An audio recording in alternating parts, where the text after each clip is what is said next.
So chapter 11 goes over DNA in more detail than we've looked at it before. So we're trying to really get a good idea of the structure of DNA and then how we make copies of DNA, which is something we have to do constantly before we are dividing our cells and making new cells. So really the question is, we know that chromosomes are comprised of proteins and DNA. But which one is the stuff of genes? That's the question scientists were trying to answer, and it took a lot of different scientists, a lot of different experiments for us to finally come to that answer. The basic question was, if you separate the DNA in an individual's chromosomes from the protein, which of those two materials is the one that's able to change another cell's individual genes? This started with Frederick Griffith and his experimentation in 1928 with pathogenic bacteria. Whenever you see pathogenic, it just means disease-causing. He experimented with two different strains of Streptococcus pneumoniae, and the virulent strain he called the S form. So virulent is also like disease-causing. You could think S for sickness, if you need to kind of remember as I continue through the slides and continue to mention S form or R form. The S form is the one that is causing sickness. So the S form was coated with a polysaccharide capsule, and it caused infected mice to die of blood poisoning. There was also a mutant form called the R form that he looked at, and this one lacked the capsule and did not cause sickness in mice at all. Griffith determined that when dead bacteria from the S form were injected into mice, the mice remained healthy. So this was basically that S form of bacteria that should cause sickness. He heat inactivated it, basically killed the bacteria using heat, but it still had that coating around the outside of the bacteria when he injected it into mice, and then the mice remained healthy. However, when Griffith injected those same mice with a mixture of dead S bacteria and live bacteria that is usually harmless, the R form, the mice died. So the idea here is that the R form bacteria had actually been transformed into the virulent S variety just by combining genes. So here is a better look at that with pictures. Here's our live S bacteria with that polysaccharide coating around it. We inject that into the mice, they die. If we take our R form, which is not disease-causing and has no polysaccharide coating around the outside, and inject it into mice, they're totally fine. If we inject heat-killed S bacteria that still has that protein coating around it, they're fine. But if we inject the heat-killed S bacteria alongside the live R bacteria, suddenly the mice are dying again. The agent that was responsible for transforming Streptococcus went undiscovered until a classic series of experiments by Avery, McLeod, and McCarty. They also worked with Streptococcus strains, and they were able to remove nearly 99.98% of the protein from a preparation of dead S bacteria. They found that the transforming activity was not reduced by the removal of the protein. The Avery team discovered that the transforming principle resembled DNA in several ways. It had the same chemistry and behavior as DNA. It was not destroyed by protein digesting enzymes, and it was destroyed by DNA digesting enzymes. Based on this overwhelming evidence, the Avery team concluded that the hereditary material had to be DNA, not protein. So let me go back one slide and just kind of point this out. So they're working with Streptococcus strains. They removed 99.98% of the protein from the dead S bacteria. They found that the transforming activity was not reduced by removing the protein. So that was indicating that even though they took almost all of the protein out, still that transforming principle, the thing that was affecting the change in these genes, was functioning the same way, and that led them to believe it had to be the DNA, not the protein that is combined with the DNA. So that is how they came to the conclusion that hereditary material had to be DNA. Also, Alfred Hershey and Martha Chase provided experimental evidence that pointed to DNA as the hereditary material as well. This team studied viruses that infect bacteria. So up until now, we were talking about different bacteria infecting mice. Now we're talking about viruses that are infecting bacteria. We're even on a smaller scale. So the structure of these viruses is extremely simple. There's basically a core of DNA surrounded by a coat of protein. The viruses function by attaching themselves to the surface of bacteria, injecting their genes inside the bacteria, and then the infected bacterial cell is forced to make hundreds of copies of new viruses, which then burst out of the cell and infect new cells, and so on until all of the cells are overcome with this virus. Hershey and Chase used radioactive isotopes to label the DNA, basically tag it so that it can show, so that they could see it and follow it. And they also tagged the protein of the viruses. So some viruses were grown so that their DNA contained radioactive phosphorus, and other viruses were grown so that their protein coats contained radioactive sulfur. After the labeled viruses were allowed to infect bacteria, only the bacteria infected with the phosphorus viruses had labeled tracers inside. So you can see here, we've got phosphorus labeled DNA. Here we've got sulfurous labeled protein. Whenever they tried to determine if the protein was causing the effect or the DNA was causing the effect, this really helped. So the virus comes into contact with the bacteria here, injects the DNA. The protein that is labeled with sulfur stays on the outside of the cell. It's found in the medium. So you could think of this out here as like the cell plate or the cell culture, whatever medium they were using for their experiment. Now over here, we've got our DNA labeled radioactive phosphorus. And in this example, they found the DNA information inside the bacteria. So the conclusion was that the genes that the viruses use to specify new viruses have to be made of DNA, not protein, because otherwise the protein is not being inserted into the bacteria. So it has to be coming from the DNA. And also, in order to understand how DNA functions as the molecule that stores hereditary information, we had to come to understand the structure. This is the basic structure of any nucleotide unit. We will have a central deoxyribose sugar, that's here. We're going to have a phosphate group here. And we will have one of 4 nitrogenous organic bases over here. Our nucleotides are going to have differences in regards to their nitrogenous bases. So we have large bases called purines, and they have a double ring structure, like what we see here with this guanine example. There's the double ring for a purine. Both adenine and guanine are purine bases. And then we also have smaller bases called pyrimidines. These have single rings. And both cytosine and thymine are pyrimidines. So another scientist, Edwin Chargaff, noted that DNA molecules always have an equal amount of purines and pyrimidines. And that makes perfect sense when you consider the fact that adenine is always binding to thymine and cytosine is always binding to guanine. So we can see here. Here's cytosine and guanine. Their binding capacity is represented by these shapes that fit together perfectly. And then here's adenine and thymine. Those are the ones that bind together, and their shapes also indicate that they bind together perfectly.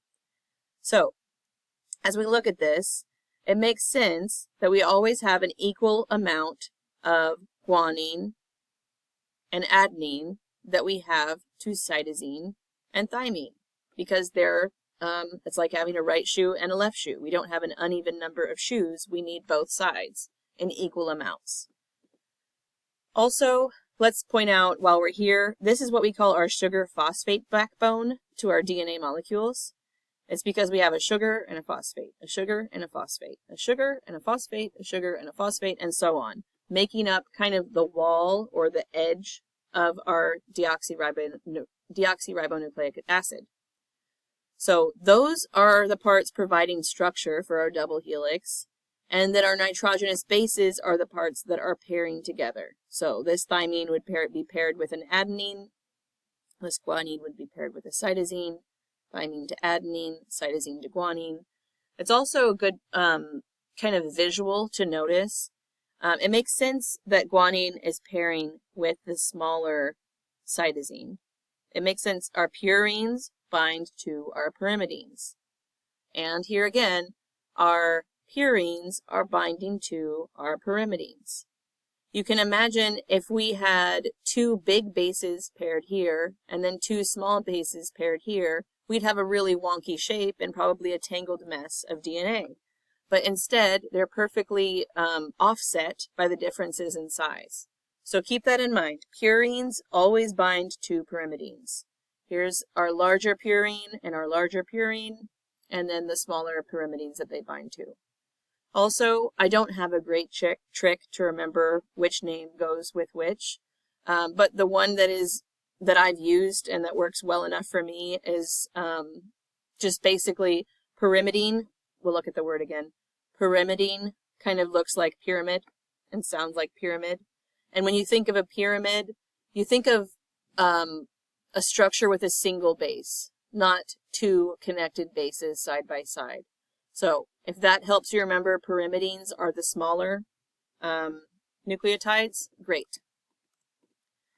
Here you can see an example where we're looking at the structure of all of them. Adenine, which is a purine, guanine, which is a purine based on this double ring structure, thymine, which is a pyrimidine, and cytosine, which is a pyrimidine.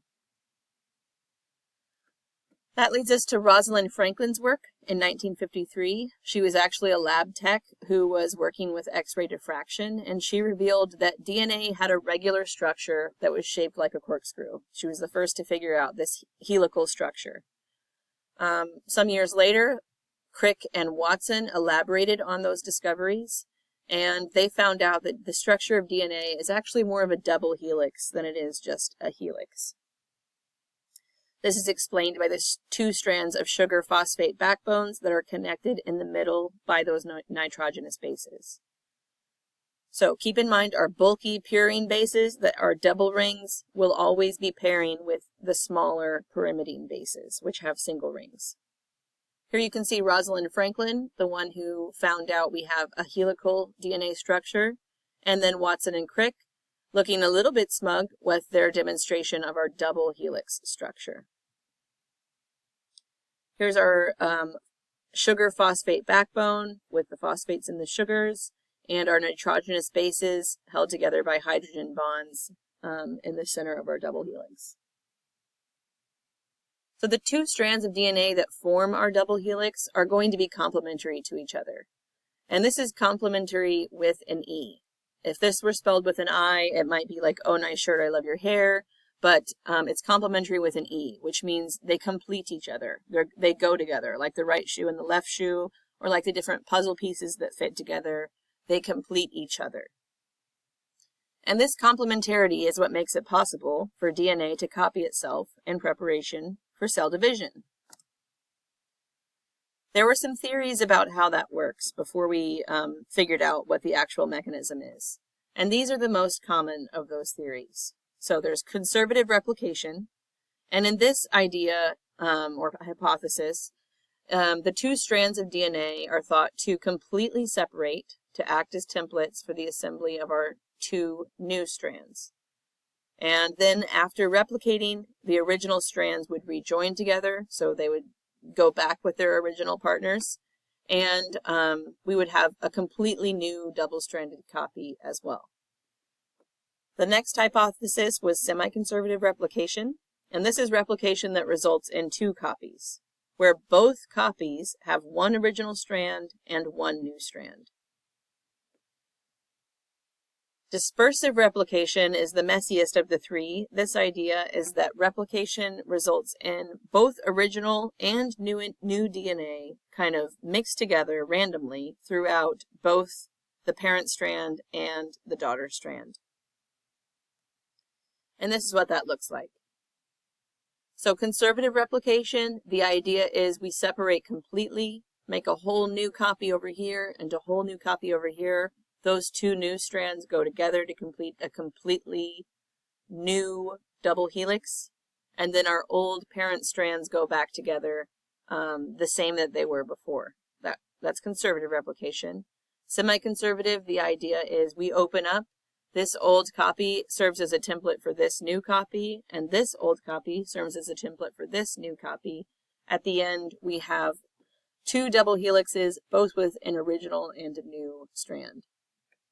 And then here's dispersive replication. You can see this has old, new, new, old, old, new, all chunked and random throughout the copies. After experimenting, we find out that the semi-conservative replication is the way our DNA is actually copying itself. So, or the way our cells are copying our DNA.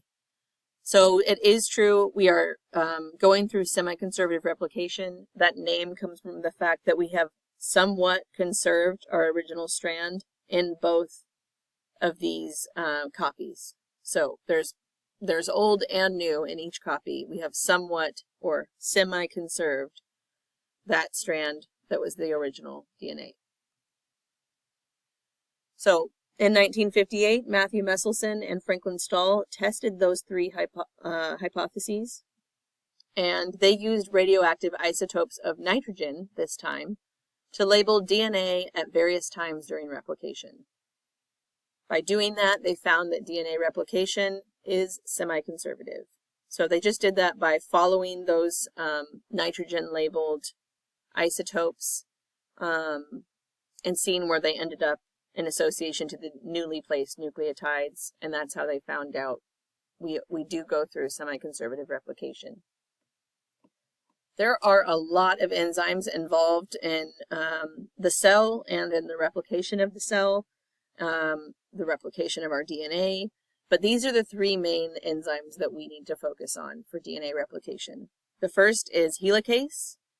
It's kind of conveniently named because you can imagine it unwinding the DNA, kind of with the same motion that a helicopter's blades spin. So think helicase like a helicopter motion of unwinding those double helix. We have to do that because we have to separate the nucleotides that are bound together before we can attach new nucleotides to them. So helicase comes in, opens up our double helix of DNA. That's creating a replication fork, which is that spot where now our DNA strands are separated. Then we have the enzyme DNA polymerase, which is going to come in and add all of our new nucleotides to the growing daughter strand. But we can only ever add nucleotides to the 3' end of an existing strand, or primer. And when we say 3', you could just think of it, we basically have a 3' and a 5' end to every strand of DNA. Here you see 5', 3' end, 5' end, 3' end, 5' end, 3' end. It's just about directionality. It's not a big deal beyond that, but we will only ever be adding nucleotides to the 3' end. So here's the 3' end over here. You can see that's where we're adding our nucleotide. And it has to do with the placement of this phosphate. So you can see on our 3' end, we have this available hydroxide. On our 5' end, it's taken by a phosphate. So that hydroxide is allowing for the bond to the new nucleotide that's coming in. Hydroxide binds to this phosphate group that holds our sugar phosphate backbone together and also brings this nitrogenous base close enough that now bonds can be made between adenine and thymine. That's why we're only ever adding to the 3' end. But you can really just think of it like top and bottom. You don't really need to go much further than that. As long as you can remember, we are only adding nucleotides to the 3' end of a DNA strand. That should be enough for our basic biology needs. And then our third enzyme is ligase. This is the one that comes in and seals all of our nucleotides in place once they've been put there by DNA polymerase. So DNA ligase, you could think like glue. It's coming in, sealing everything in place, so our nucleotide bonds don't just break right apart after they were made. So at the replication fork, a primer has to be added to give a place for that DNA polymerase to start. So DNA polymerase doesn't know where to start making this copy without a primer. We have to have a primer for DNA polymerase to know where to show up. So using one template, DNA polymerase is going to add nucleotides to the free 3' end, and that's going to happen in a continuous fashion. This new daughter strand is going to be called the leading strand. The other template strand is going to have a free 5' end, and because of that, directionality is going to become a problem, because now new nucleotides can only be added to the 3' end, and that end is not as accessible. So because of that, our second daughter strand is going to be assembled in segments, and each one is going to have to begin with a primer. After that, the segments are going to be joined together to form the lagging strand. So again, directionality, 3' is always matching the other strand's 5' end, and the same is happening over here. So let's zoom in and look at that in a little more detail. Here we have the beginning of replication. Helicase shows up, uses that helicopter blade-like spiraling motion to unwind our double helix and open it up to expose the nucleotides that are going to allow for the copying. That opening, where now our strands are separated, is called the replication fork. Once we've opened it up, DNA polymerase is going to look for the primer. That primer tells it where to start adding nucleotides. The leading strand is nice and easy. We add nucleotides one by one. We're going towards the unzipping motion of the helicase. So it's just kind of easy forward motion, the leading strand. Here you can see that happening. Our lagging strand is going to be a much more chopped up process because we can only add to the 3' end of a strand. And this down here is the 5' end. You can see 5', we're only looking at the blue right now. So 5' end of this strand, we follow that all the way up. 3' end is over here. But the closest open spot of the 3' strand, the 3' end, is right here. So that means we're going to have to add nucleotides in chunks, then go back and add more chunks. It's not the easiest way to do this, but it's the only way to make it work whenever you can only add to that 3' end, and the 5' end is the one down here. So these chunks that we're adding in, of these chunks of nucleotides, here and here and here, we call those Okazaki fragments. And that's after the two scientists that discovered that this is how our lagging strand is adding nucleotides. And at first, no one really believed them whenever they said that this is what they were observing with their experiments, because it just doesn't feel like it makes logical sense that we would add 5 nucleotides, then go back 10 spaces, then add 5 more, then go back 10 spaces, then add 5 more. 5 and 10 are just random numbers in that example. It really all just depends on which specific genes and nucleotide sequences are being copied at that time as to how many of them are in each fragment. But anyways, that's the lagging strand. And so it's a much slower, less efficient process on this side.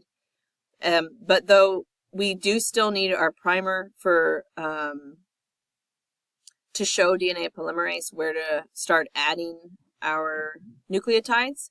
And we're still going to need ligase to come in and seal those nucleotides once DNA polymerase has put them in.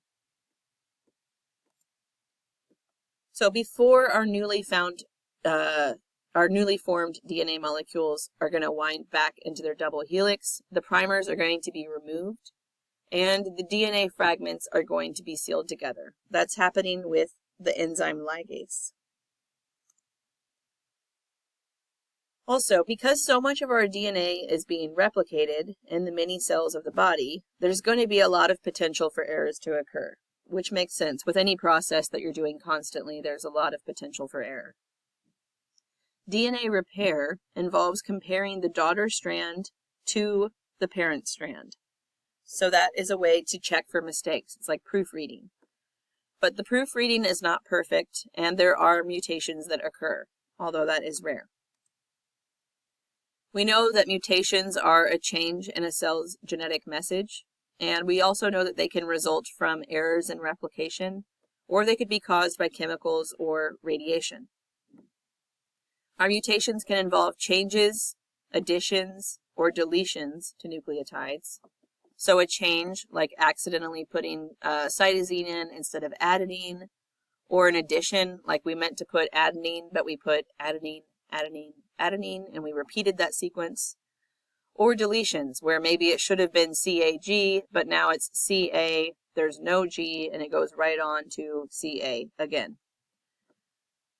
These occur rarely, but they are also the ultimate source of variation, and they are the raw material of evolution as well. Mutations can alter the genetic message, and they will affect protein synthesis. Because most of our mutations are occurring randomly in a cell's DNA, most of them are detrimental. But the effect of a mutation really depends on the identity of the cell where it occurs. So if I have a cut on my hand and I need to make new cells, and during the DNA replication to make those new cells, I have a mutation in my genetic information. And that gets spread to all of the other new skin cells. Then I have a mutation that could likely be passed on to more of my own cells. But is it likely that's going to be passed on to my offspring? To my children? No, because that's a somatic cell. It's just a regular body cell. That means it's going to affect me, not my lineage, not my offspring. There's none of that genetic information is going to make it to my germline cells, which are responsible for making the eggs and the sperm. So it's only going to affect me at that level. But if I have a mutation in my germline cells responsible for making eggs, then those mutations could be passed on to my offspring and to future generations. These are the mutations that are important for evolutionary change. And these are the mutations that could happen accidentally, but they could also happen often enough for that allele to be favored and for natural selection to make a slight change to that species and start passing that preferred allele on. So mutations alter the sequence of only one or a few base pairs of DNA nucleotides. Whenever they are only affecting one or a few base pairs, that's a point mutation. You could think of it like we've got this long line of letters and we can see the exact point in that line where the mutation occurred. That's why it's called a point mutation. And examples of that are the ones we talked about. Base substitutions, where you put the wrong nucleotide in. An insertion, where you possibly repeated a sequence. A deletion, where a nucleotide should have been there that isn't. And then there's another kind, not just point mutations, there's also frame shift mutations. And these ones are like we threw the whole reading frame out of register. Like when you wake up in the morning and you put a button-up shirt on and you miss a button, and suddenly every button after that is now out of alignment. That's like a frame shift mutation. So when you're imagining which ones are going to be more detrimental, it's probably going to be the frame shift. Because in a point mutation, you just have that one messed up spot in your mostly correct code. But in a frame shift mutation, every nucleotide is now out of alignment because of that one that threw the reading frame out of alignment. These can be extremely detrimental. the final protein that is intended by the message could not be made or could be altered so much that it can't serve its purpose. Here you can see our base substitution example. In this example, cytosine was supposed to be paired to guanine. Once we hit our replication with our new strand, now suddenly thymine is showing up where guanine should have been. That's going to change what amino acid is placed in that lineup for our polypeptide chain that becomes a protein. And so that mutation is going to alter the protein that is made. Here you can see examples of those mutations. In this example, our B gene is made up of a bunch of nucleotides. So this B does not represent a nucleotide, it represents a bunch of nucleotides coding for the B protein. And in this example, where we have a substitution, you can see we've got a few of the wrong bases in place. And as a result, the B protein is going to be inactive because the changed amino acid sequence is disrupting that function.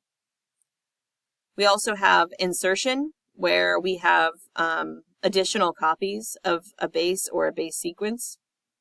Like here, maybe this was supposed to be CCG, CCG, and instead we've got CCG, CCG, CCG, CCG. We've got an unexpected repetition. This is also going to result in an inactive B protein because the inserted material is disrupting the shape that should happen for the protein. Also, a deletion. This is where we should have had a few bases here that are missing. In that case, the B protein will be inactive because the portion of that entire portion of that protein is missing. Oh, sorry about that. So whenever we talk about chemicals that are causing mutations, those are called mutagens, and they appear to be linked to cancer. For example, the chemicals that are in cigarette smoke are known to cause cancer. And all evolutionary change is beginning with a mutation. So it's important to keep in mind, even though there are chemicals that can cause mutation called mutagens, mutations themselves are just part of life. They have always been part of the genetic code.